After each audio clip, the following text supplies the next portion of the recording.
Am I the a-hole stories? Am I the a-hole for kicking out my cousin and his wife, after they berated me for working instead of watching their kids? I, 36 female, took in my cousin, 37 male, and his wife and 2 children, 6 and 3. A month ago, my cousin lived in a rented apartment for 4 months, but couldn't continue paying because of his financial issues. He said he wanted to go live with his parents, but they live far away and he can't move away from work. I decided to let them move in until he could figure something out with his work. Also, my aunt asked me, so I found it rude to say no. I'm a pediatrician and my schedule is busy. I work in ICU. It's draining both physically and emotionally. Sometimes, I can't even find time for lunch. I work long day shifts/evening shifts/and night shifts depending on my schedule. My cousin's kids are very active and I have many items that they broke, including a lamp I received as a gift. They even broke my late husband's vase. So, I told them this can't happen again. My cousin didn't replace the stuff, just kept complaining about his situation. My place got filthy and uncomfortable. I started spending more time covering shifts to get away from all that mess. The thing is, whenever my cousin and his wife go out, they'd ask me to stay home and watch the kids. I only did it twice and I told them I have other commitments and responsibilities. I already said I'm not available to babysit. My cousin threw a fit. I even suggested getting a babysitter, but he said he won't ever let me pay.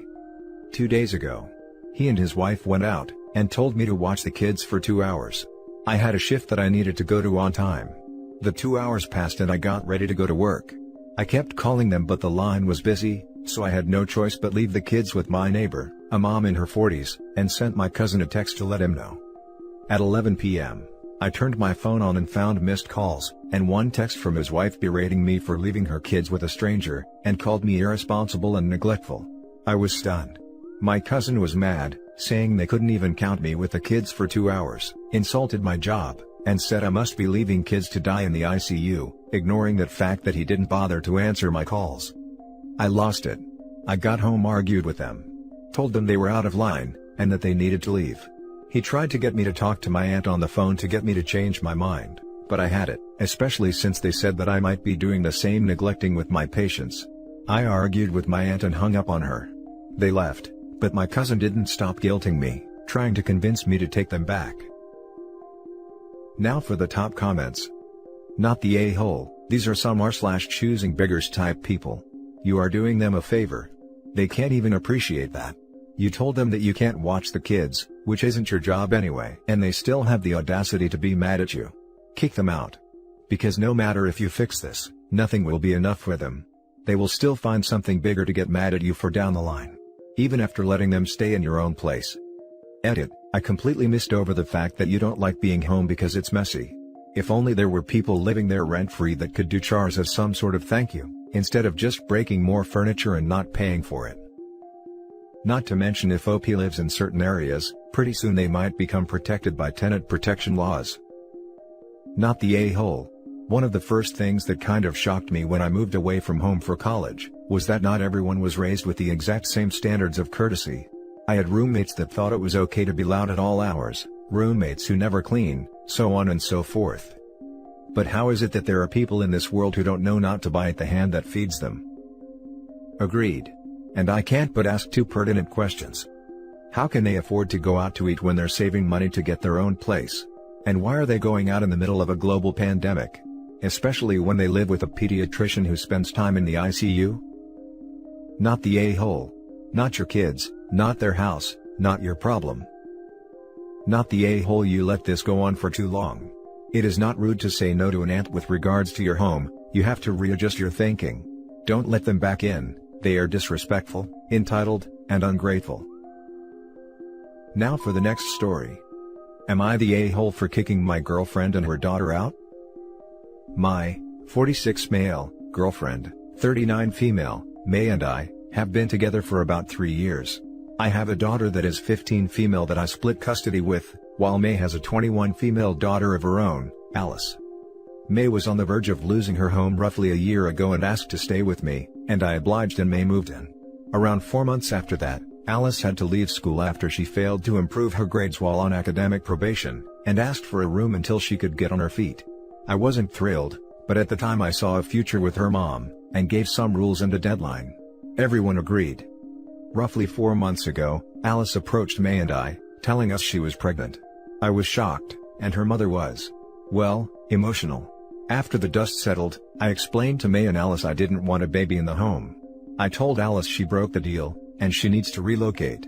She and May weren't happy, but I told them there wasn't a compromise to be made, as it's a living breathing child, and I wasn't interested in being around that at my age. She asked for 40 days and I agreed. Actually, I offered 60 but it wasn't necessary. This past Friday, my daughter, her cousins, and my sister, were going down to my beach home for a long weekend, and when they get there the place is obviously being lived in. It wasn't a wreck or anything, but it was dirty, TV was on, trash was half full, and there was food in the fridge. I had them call the police, who searched the place only for Alice to show up. Yeah, Alice was living there. Uninvited. But she had a key profited by her mother. I confronted May, who apologized, and justified her behavior with Alice being her daughter who was carrying her grandchild. I called my sister and had her take Alice to dinner, while I had nephew change the locks and tossing Alice stuff outside. All she had was clothes, so nothing was damaged. I told my now ex-girlfriend she needed to go get Alice before I pressed charges, not even sure I could to be honest, but she left immediately to go get her while Alice discovered she was homeless. While May was on the way there, I let her know we were done, and she wasn't welcome back here. I gathered her property and tossed it out. May called the police, but she can't afford a lawyer to fight the eviction, so it was all for nothing. Am I the a-hole for doing this? I feel they did this to themselves, and are rotten for their actions. Now for the top comments. Not the a-hole, you made clear conditions and have every right to not want a baby in your home. Using your beach home was the last straw. Not the a-hole. It's still breaking and entering even if the offender has a key. If Alice wasn't invited to stay there, she had no right to be there. May should be lucky that you didn't press charges on her and her daughter. Did she think that Alice would live in the beach house undetected forever? Was May ever going to tell you her daughter was there? May and her daughter took advantage of your kindness and broke your trust. I'm glad you broke up with her and kicked them both to the curb. I don't think they thought much at all, to be honest. May asked why I didn't tell her they were going for the weekend. I assume she thought I would always keep her in the loop with things that don't concern her. Wait. Does this mean the plan was to hide away Alice therefore? Yeah, for how long? Like, anytime May got wind someone was about to turn up, Alice would be warned, hide her stuff, take out the trash, let some fresh air in and go to a cafe or motel until everyone was gone again?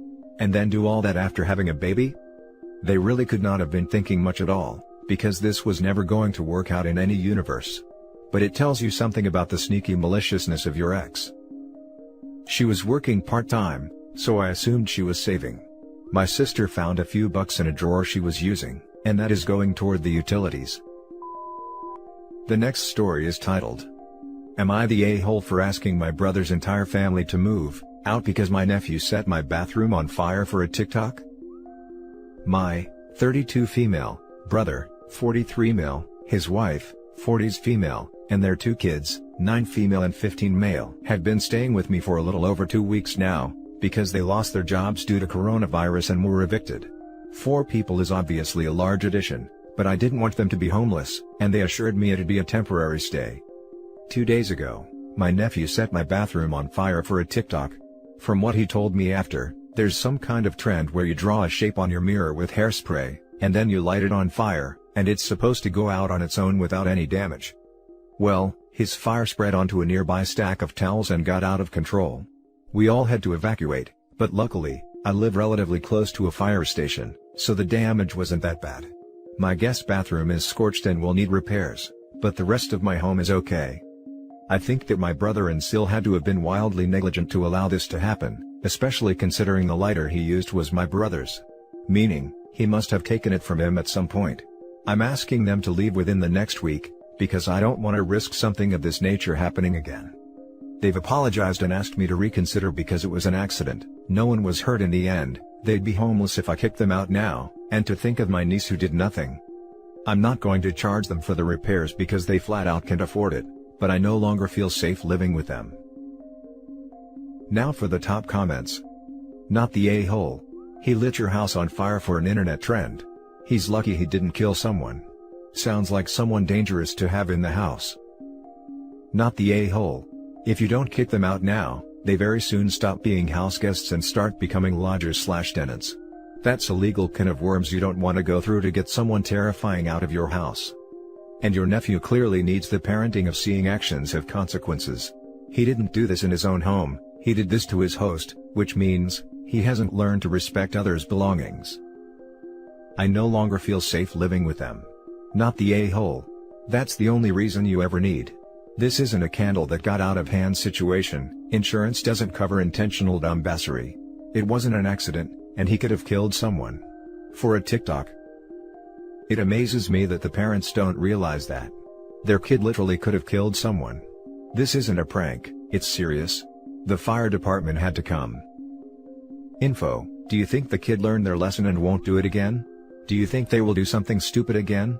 These are the questions you should be asking yourself, not strangers on the internet. If the answer is no, he didn't learn, kick them out. If the answer is yes, I don't think he will screw up again. Let them stay. Also, do you really think it's wildly negligent to have your 15-year-old leave your site for the 45 seconds it takes to spray and light hairspray? You realize you're basically suggesting they watch their children use the bathroom, right? Look, what he did was wrong, and they are ultimately responsible, but to say wildly negligent to let a 15-year-old have privacy in the bathroom, when they have presumably never done anything like this before, makes no sense at all. Perhaps now it would be negligent to let him go into the bathroom unsupervised.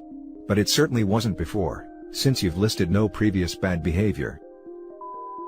The last story is titled, "Am I the a-hole for not resigning the lease even though my roommate has nowhere to go?" So, I, 28 female, live with two of my close friends, Amy, 25 female, and Chelsea, 27 female. Amy has a 6-year-old son that she has partial custody of. She usually has him once a week.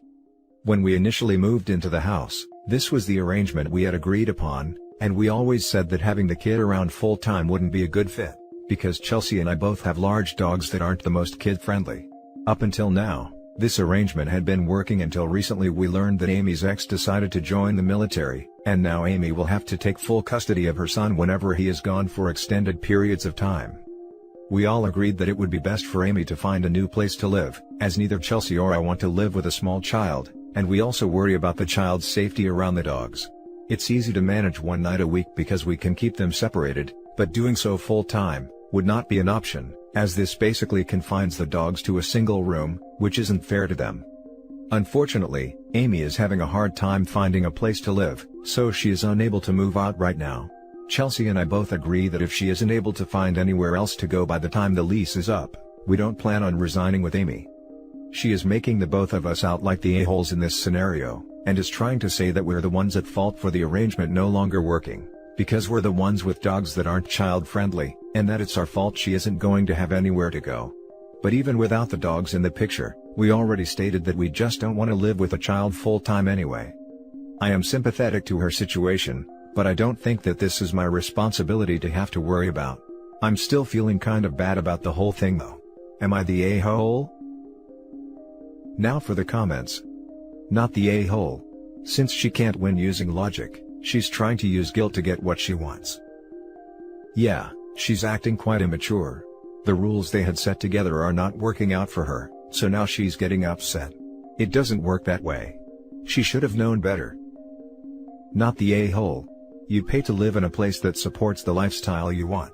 You want to have a large dog and no kids, so you get to do that. She is the one changing the arrangements, and as the full-time parent, she should be asking the dad for support with housing and expenses, not her roommates, because that is what she is doing by making it your problem. The military probably has a stipend for childcare for people who have kids and are unmarried. She should actually look into that. The US military does. I didn't know this. I'm going to bring it up to her and see if she's aware. I'm sure that could really help her out. Thank you. And that's it for this video guys. If you have thoughts to share, leave a comment below. Don't forget to hit like and subscribe if you like this content. I'll catch you in the next one. Good day everyone.